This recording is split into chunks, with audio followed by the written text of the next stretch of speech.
Good morning everyone. आज हम pre board examination Bangalore Sahodaya schools complex के part E section part 5 section E लेकर आई हूँ। ठीक है, उससे पहले हम लोगों ने जो सेक्शन डी था ना, उसका एक क्वेश्चन रह गया था, उसको पहले डिस्कस करेंगे।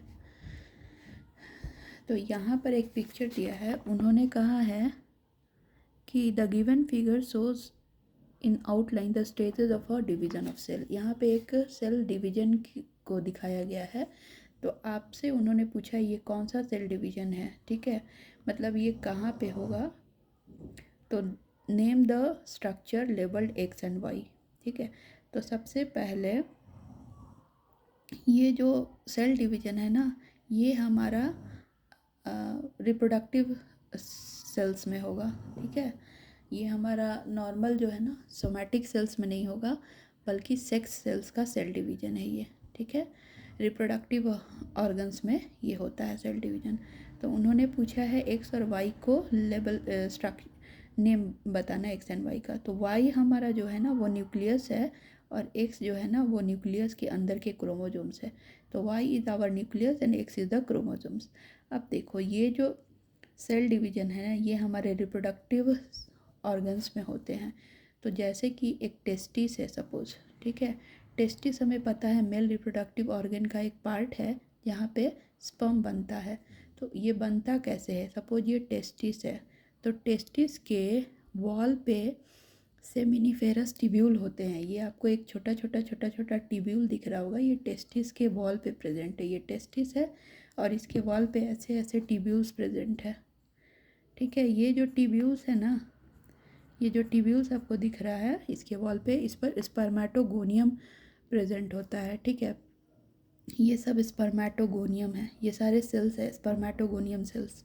ठीक है, और ये जो स्पर्मेटोगोनियम सेल्स है ना, उसमें टोटल 46 क्रोमोजोम्स प्रेजेंट होते हैं। ठीक है, क्योंकि ये हमारा सोमैटिक सेल्स है, मतलब सेक्स सेल्स, अभी इसमें 46 क्रोमोजोम्स इसमें प्रेजेंट रहेगा।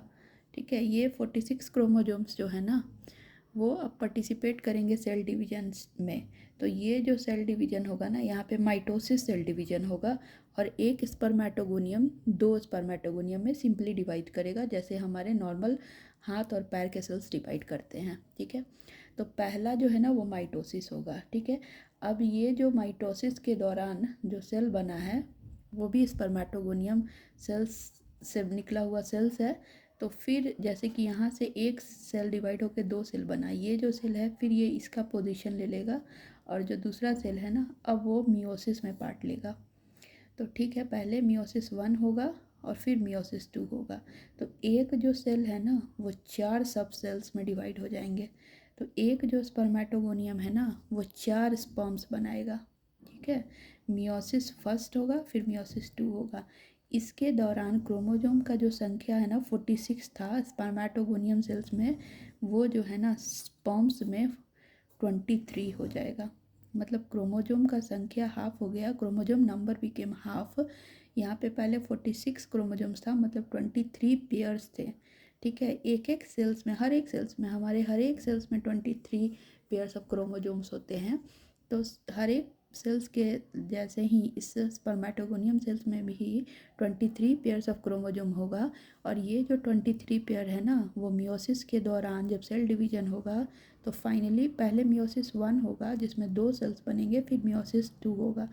तो मियोसिस 2 में 4 सेल्स बनेंगे। तो हम बोल सकते हैं कि एक स्पर्मेटोगोनियम सेल्स 4 सेल्स में डिवाइड हो जाएंगे, और ये डिवाइड करके फर्दर अब स्पर्म बनाएगा। मतलब ये अब स्पर्म का शेप ले लेगा, ऐसे ऐसे स्पर्म्स का शेप।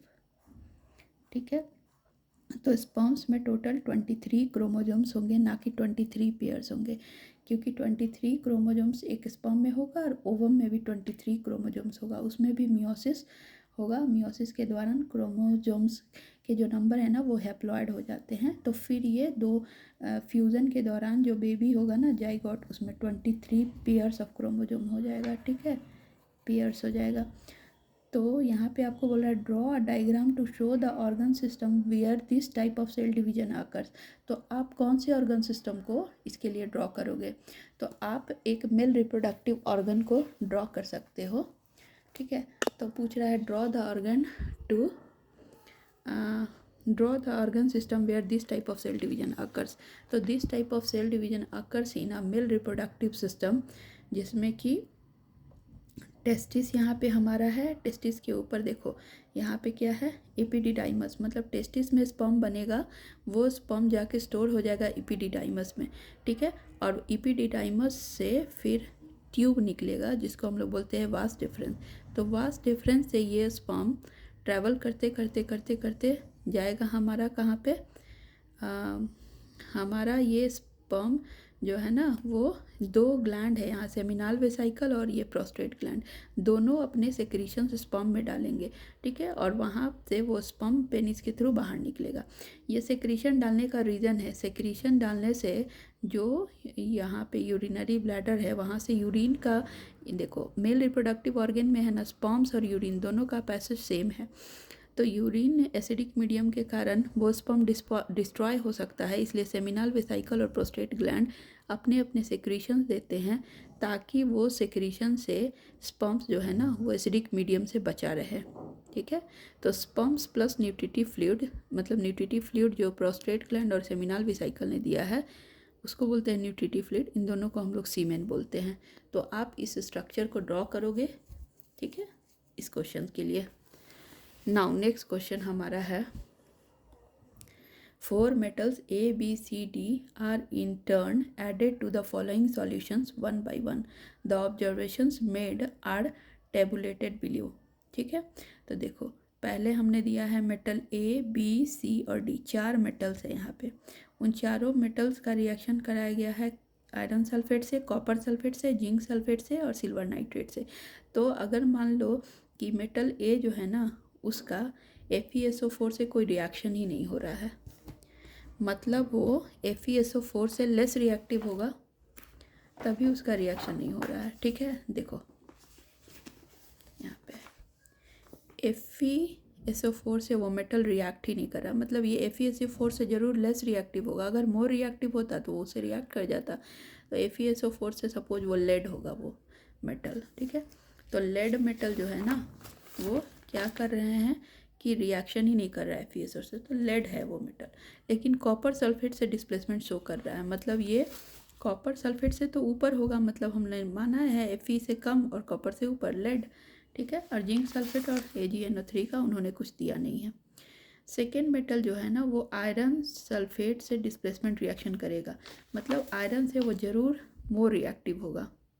तो आयरन से मोर रिएक्टिव सपोज हमने जिंक ले लिया या कोई और मेटल भी ले सकते हैं, ठीक है। फिर ठीक है, अब देखो यहाँ पे C में बोला है कि नो रिएक्शन। अब एक ऐसा मेटल है जो कि ना आयरन सल्फेट से रिएक्ट करेगा, ना कॉपर सल्फेट से, ना जिंक सल्फेट से, लेकिन AgNO3 से रिएक्शन करेगा। AgNO3 से डिस्प्लेसमेंट रिएक्शन दिखाएगा। तो कौन सा ऐसा मेटल है जो आयरन, कॉपर और जिंक से लेस रिएक्टिव है लेकिन सिल्वर से ज़्यादा रिएक्टिव है? तो यहाँ पर देखो सिल्वर से ज़्यादा रिएक्टिव और कॉपर, जिंक और आयरन सबसे कम रिएक्टिव, जिंक, आयरन और कॉपर से कम रिएक्टिव पर सिल्वर से ज़्यादा। तो मान लो ये मरकरी होगा, ठीक है, mercury reaction, mercury metal. Now D metal जो है ना वो ना आयरन सल्फेट से रिएक्ट करेगा, ना कॉपर सल्फेट से, ना ही जिंक सल्फेट से, ना ही AgNO3 से, मतलब वो इन सब से लेस रिएक्टिव है। तो इन सब से लेस रिएक्टिव सिल्वर से, मरकरी, कॉपर, जिंक, आयरन, ठीक है। तो हमारा गोल्ड है। तो अब देखो इसमें सबसे ज़्यादा रिएक्टिव तुम्हें कौन लगेगा? Which of the most active metal and why? Which is the most active metal? तो the most active metal in this is your, 1 second,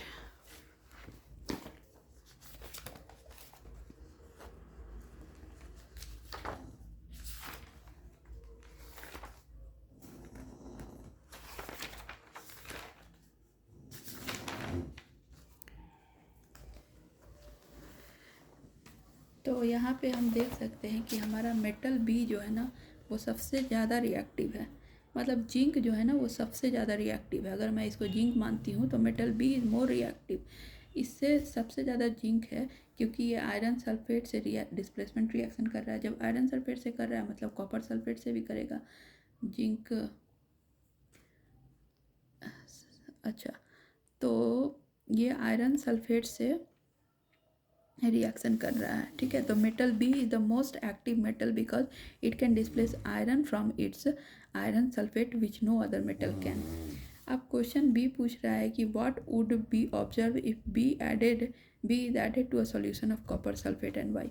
अगर मैं बी को कॉपर सल्फेट के सॉल्यूशन में डाल दूँ तो क्या होगा बी का, बी क्या करेगा अगर मैं इसको कॉपर सल्फेट के सॉल्यूशन में डाल दूँ तो अगर बी को हम कॉपर सल्फेट में डालेंगे ना तो वो कॉपर को डिस्प्लेस कर देगा और खुद अपने कॉपर की जगह पे आ जाएगा, क्योंकि बी जो है ना वो मोर रिएक्टिव है कॉपर से, ठीक है। जब जिंक से ज़्यादा आयरन से रिएक्टिव ज़्यादा है तो कॉपर से तो ज़्यादा होगा ही, बिकॉज आयरन जो है ना वो कॉपर से ऊपर है रिएक्टिविटी सीरीज़ में, ठीक है। देखो आयरन यहाँ है, कॉपर यहाँ है, तो अगर वो आयरन को डिस्प्लेस कर रहा है मतलब कॉपर को तो करेगा ही।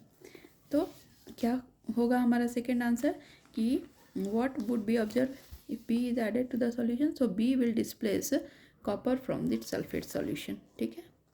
नेक्स्ट हमारा है arrange the metal A B C D in order of decreasing reactivity. अब हमें बताना है कि इसमें कौन सा रिएक्टिविटी सीरीज में सबसे ज़्यादा, उससे कम है। तो देखो सबसे ज़्यादा हमें रिएक्टिविटी सीरीज में कौन रिएक्टिव लगेगा, सबसे ज़्यादा बी रिएक्टिव है, ठीक है। बी क्योंकि वो आयरन सल्फेट को डिस्प्लेस कर रहा है।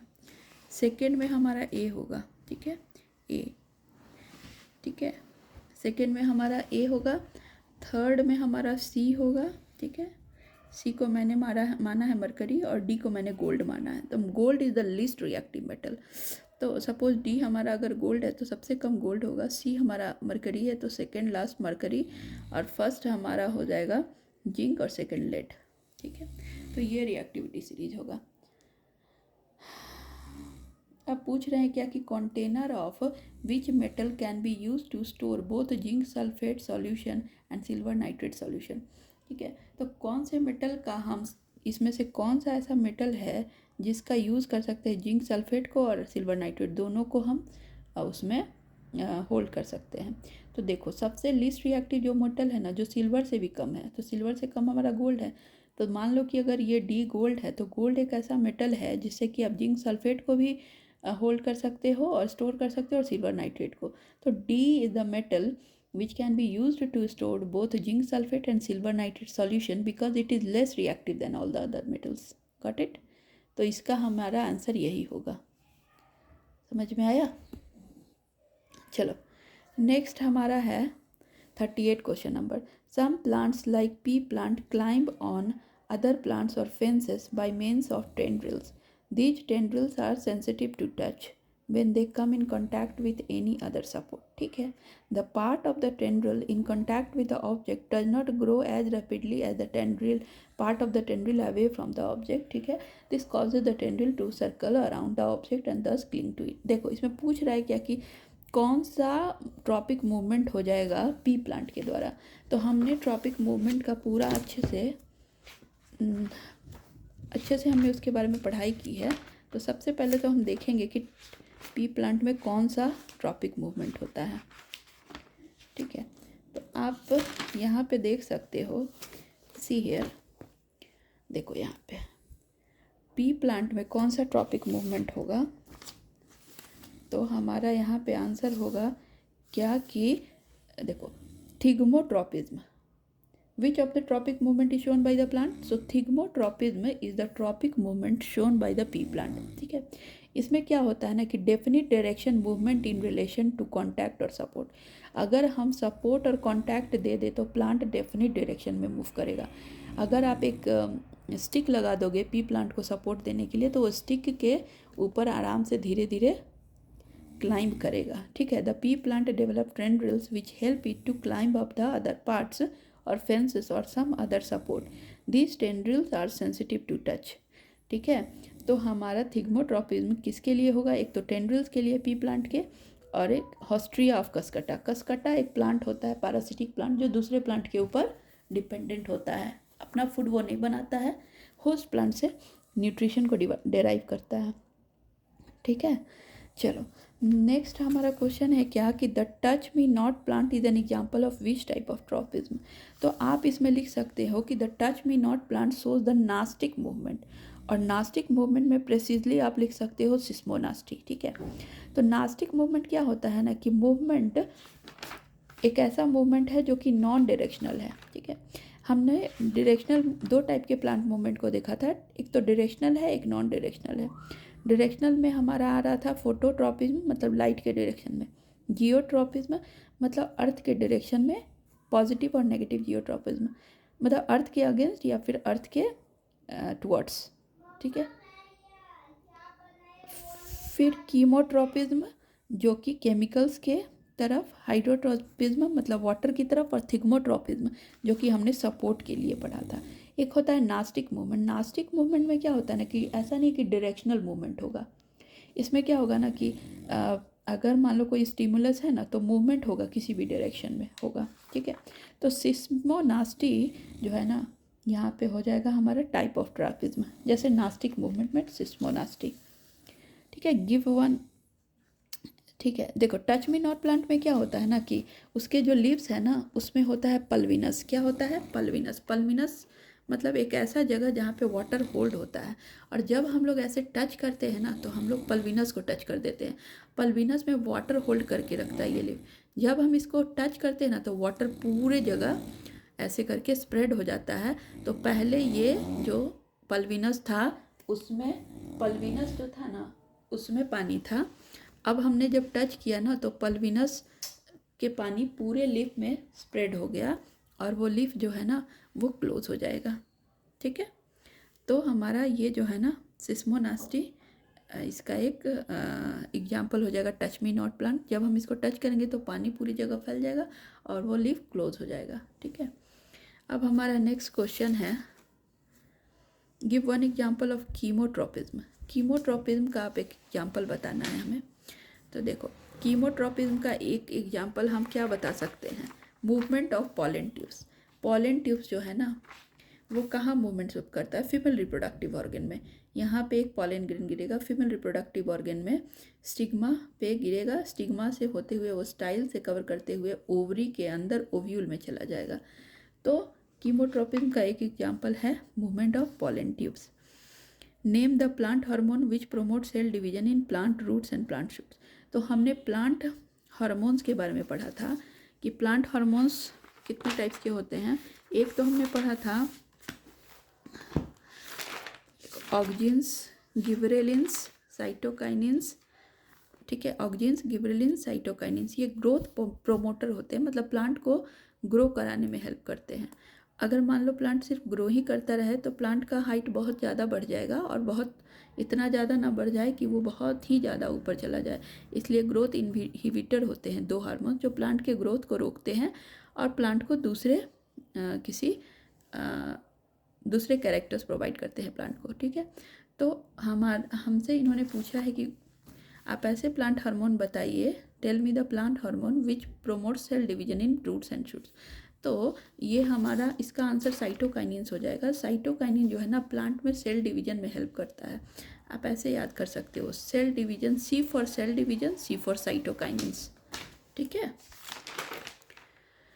चलो नेक्स्ट क्वेश्चन हमारा है, ये जो क्वेश्चन पेपर है इसका लास्ट क्वेश्चन बचा है। अब पूछ रहा है क्या कि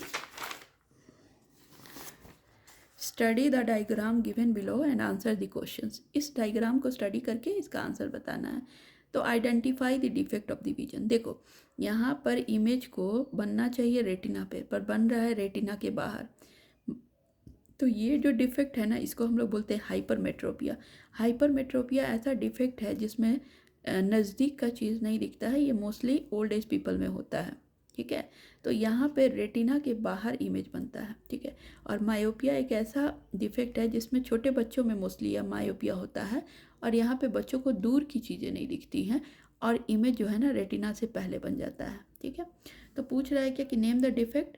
तो डिफेक्ट इज़ हाइपरमेट्रोपिया। और हाइपरमेट्रोपिया का रीजन क्या हो सकता है? हाइपरमेट्रोपिया का कॉज क्या हो सकता है?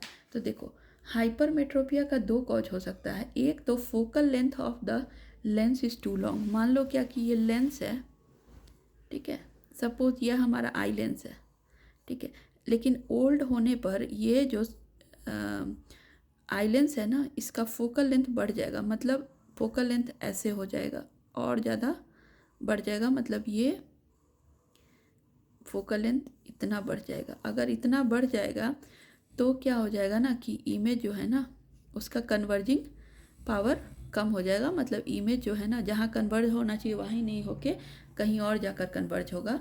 तो यहाँ पे focal length of the eye lens is too long, ठीक है। और एक और हो सकता है डिफेक्ट, मतलब एक और रीजन हो सकता है कि ये जो, एक मिनट, ठीक है, या फिर ये जो हमारा क्या बोलते हैं, हाँ, फोकल लेंथ बढ़ जाएगा और ये हमारा रेटिना जो है ना थोड़ा शॉर्ट हो जाएगा, मतलब वो बल्ज बल्ज नहीं होगा, श्रिंक हो जाएगा थोड़ा, ठीक है, श्रिंक हो जाएगा। तो ये दो रीजन हो सकते हैं। और हम लोग कैसे इसको ठीक कर सकते हैं? How can we rectify this defect? We can rectify this defect using a convex lens. देखो, कॉन्वेक्स लेंस को कन्वर्ज करने की कैपेसिटी होती है। तो अगर मान लो कोई लेंस है, अगर वो कन्वर्ज कर रहा है तो पहले एक बार कन्वर्ज करेगा एक नया लेंस लगा के, फिर एक बार और दो बार कन्वर्ज करेगा, तो फिर ये अपने पोजीशन पे इमेज बनाएगा। So we can use a convex lens to rectify this defect, ठीक है। हमारा लास्ट है कि name and define the unit of power of lens. तो unit of power of lens is dioptre. हमें पता है कि पावर जो है ना, पावर उसका यूनिट डायोप्टर होता है। पावर होता क्या है? पावर जो है ना वो power is equal to 1/f, मतलब फोकल लेंथ के 1/, फोकल लेंथ को हम लोग बोलते हैं पावर, ठीक है। So unit of power is, अब ये पावर का डायोप्टर होता है यूनिट, ठीक है। और पूछ रहे हैं कि क्या होता है, what, how can you define one dioptre? तो one dioptre is the power of lens with a focal length of 1 metre. It represents the ability of the lens to converge or diverge light rays, ठीक है। तो क्या होता है कि converge or diverge करने का एबिलिटी होता है पावर। पावर की एबिलिटी होती है कि कभी भी लेंस को कन्वर्ज और डाइवर्ज करने में हेल्प करेगा लाइट को, ठीक है। तो ये हमारा पावर का यूनिट डायोप्टर और डायोप्टर का डेफिनेशन वेरी इंपॉर्टेंट, 1 मार्क्स के लिए बोर्ड एग्जाम में ये पूछते हैं कि define one dioptre of power, ठीक है। वन डायोप्टर पावर को डिफाइन कीजिए, या फिर what is the unit of power. This are very important questions, ठीक है। तो ये हमारा लास्ट सेक्शन ही ख़त्म हो गया है। अब मैं नेक्स्ट वीडियो में आपके प्री बोर्ड के जितने भी स्कूल्स हैं, उस स्कूल्स में जो भी प्री बोर्ड एग्ज़ाम हो रहा है उससे रिलेटेड क्वेश्चन पेपर लेते आऊँगी, मैथ्स और साइंस का। तो आप मेरे चैनल पे बने रहिए। और नेक्स्ट वीडियो के लिए अगर आपको किसी भी टॉपिक पे कोई प्रॉब्लम है तो आप मुझे कमेंट सेक्शन में कमेंट कर सकते हैं, या फिर अगर आपको कोई नया टॉपिक चाहिए या फिर किसी भी स्पेसिफिक टॉपिक पे वीडियो बनाना है तो आप मुझे कमेंट कर सकते हैं, ठीक है। अब मैं मैथ्स का क्वेश्चंस लेकर आऊँगी और साइंस के भी और क्वेश्चंस लेकर आऊँगी, ठीक है। Thank you so much.